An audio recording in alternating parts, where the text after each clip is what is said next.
eagle's flight, the more we reach out to others, the greater is the strength we feel within. So we're going to go through the sequence, but then stick around at the end for a few teaching tips about this sequence. So start in a standing position, balancing the weight evenly on the feet. Elongate the spine, reach up through the crown of the head. Exhale a full breath out. Inhale, bend the left knee into the chest. Exhale, bring the hands underneath the thigh. Inhale, lift the chest, shoulders back, stand up tall. Exhale, flex the left foot, extend the left leg forward. Inhale, point the foot and bend the knee. Exhale, flex and extend. Try not to lean back. Inhale, point and bend.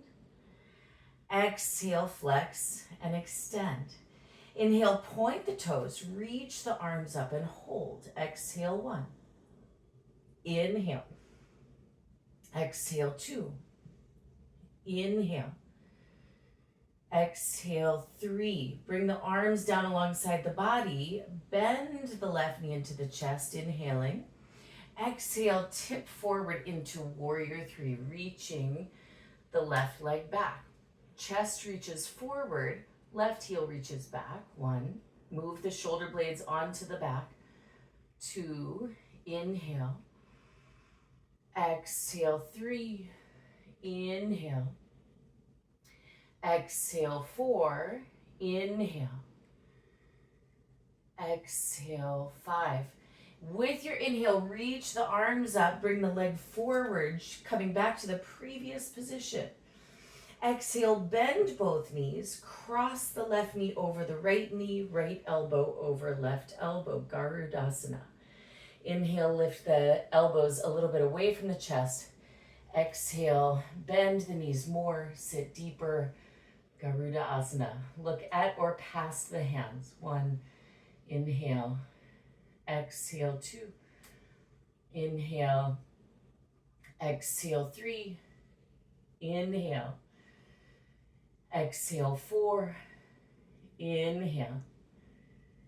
Exhale, 5. Inhale, unwind the arms and the legs. Exhale, release. Tadasana. Inhale, bend right knee into chest. Exhale, shift the hands underneath the hamstring area, underneath the thigh. Inhale, stand up tall. Exhale, flex the right foot, extend the right leg forward. Inhale, point the foot and bend the knee. Exhale, flex and extend. Inhale, point and bend. Exhale, flex and extend. Keep the leg extended, point the toes. Inhale, arms reach up. Exhale, 1. Inhale. Exhale, 2. Inhale. Exhale, 3. Bring the arms down alongside the body. Inhale, bend the right knee into the chest. Exhale, warrior 3. Reach right leg back. Inhale, gaze slightly forward. Exhale, 1. Inhale, both legs strong and straight. Exhale, 2. Inhale. Exhale, 3. Inhale. Exhale, 4. Inhale. Exhale, 5. With your inhale, sweep the right leg forward, reach the arms up.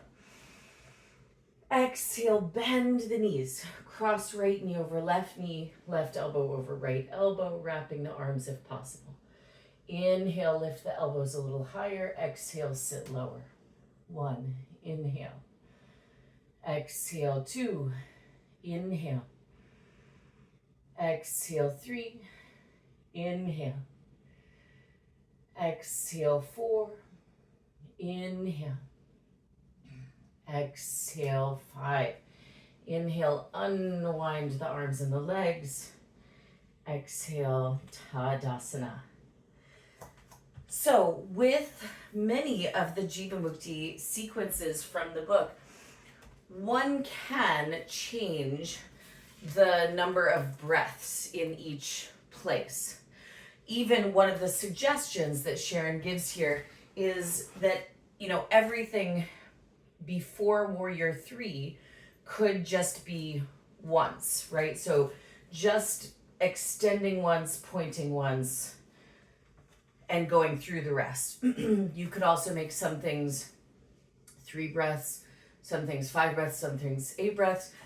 In other words, the main idea when you're reading the book sequences is to get the inhales and exhales that relate to the transitions lined up, and then you can either expand or contract the things in between. So let's talk a little bit about some options for this sequence. So first of all, not everybody will be able to double cross the legs, right? So some folks won't be able to double cross that second foot behind the ankle. As such, when I begin, even before I begin the sequence, I will say to people, place a block next to the right foot, because it's going to end up being the left foot that ends up on the block. So I've already kind of pre-planned the option there. And it's nice to just have the block there so that in the middle of the sequence, people aren't, sort of reaching for their props, coming in and out of things. So if you already have it preset, whether they need it or not, it's there. And on the first side, they'll discover if they need it, and then they don't have to place it on the second side if they don't want to, but if they need it, it's there. So with the block pre-placed on the right side, right, we're moving through the sequence, then once we get here, I can simply say, okay, toes to the block. If you need a little more support, more balance, or if you just need a place to put that foot, or toes behind the other leg. Similarly, not everybody will be able to wind the arms up, especially if, for example, a lot of times people who do a lot more lifting or kind of have broader, more built out shoulders, it might not be possible. So I like to offer them an option instead of just letting them hang out and struggle and feeling like, oh, I'm not doing it. I like to give them a specific instruction. Go ahead and hold opposite shoulders, almost like one of those, like you're hugging yourself, right? And then this gives people something to do, and I think that inherently feels better to folks than just flailing around and like, oh, you get that feeling of like, well, everyone else is doing it, but I'm not, right? So you can give that option. And then, and then let's look at some of the, one more thing, sorry, I knew I was forgetting something. One other thing to look out for is many folks will lean back, especially when we're doing all this difficult leg stuff to the front. Many people will lean back. When you're leaning back in this, you're really relying on the back body to hold you steady, to hold you up. We really want to activate the leg and hip muscles that keep us pulled really upright. And if those are weak on somebody, or if someone's not used to accessing them, they might be defaulting to leaning back because that might seem easier or more natural to them at the time. They're grabbing for whatever the strongest position in their body is for the moment. They're grabbing for that, right?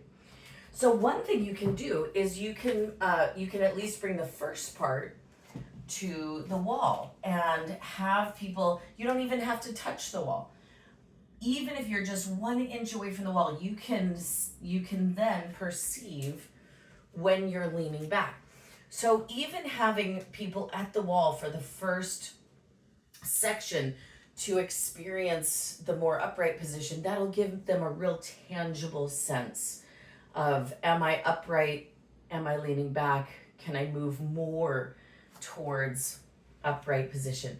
So those are some things you can work on with people. Also, let's look at some of the finer details here. So first of all, this beginning sequence is so wonderful. If you look at it from the perspective of activating the leg, right? When we flex the foot, the front of the ankle activates. When we extend the leg, the front of the shin, the kneecap, the quadriceps, the hip flexors all activate. Then when we point the foot, even the intrinsic muscles of the foot contract.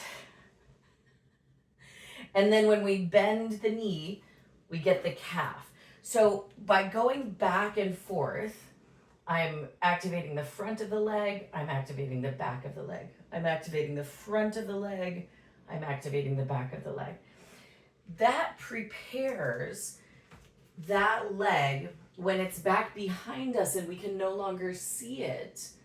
That prepares us to be able to really feel that extension in a way that maybe is invisible and unfeelable to us, right? I mean, many times when we see Warrior 2 in class, the awareness in the back leg is lacking.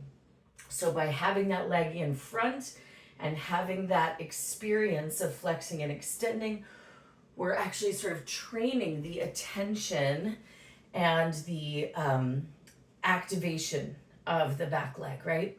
This is an excellent pairing. It makes a great pairing with seat of Isis for the same reason. We have this sequence where there's contraction at the front of the leg, front of the leg, front of the leg, contraction at the back of the leg, all the way up the chain of events. And then it happens not only in an open chain kind of a way, but then when we have the feet on the ground, it's happening in a closed chain kind of a way. Even if that terminology doesn't make sense to you, it's a really complete experience of the workings of the legs, right? So I adore Seat of Isis paired with Eagle's Flight. That's kind of one of my favorite pairings from the book. I feel like I had one more thing to say, so I do hope that I can remember. That is really unfortunate. Well, anyway, I hope you enjoy the sequence as much as I do. And the more you practice it, the more you teach it, the more there is to learn about it and explore about it. So, the deeper you can kind of go into your understanding, as well as refining the details and refining the verbal instructions. Okay, see you next time.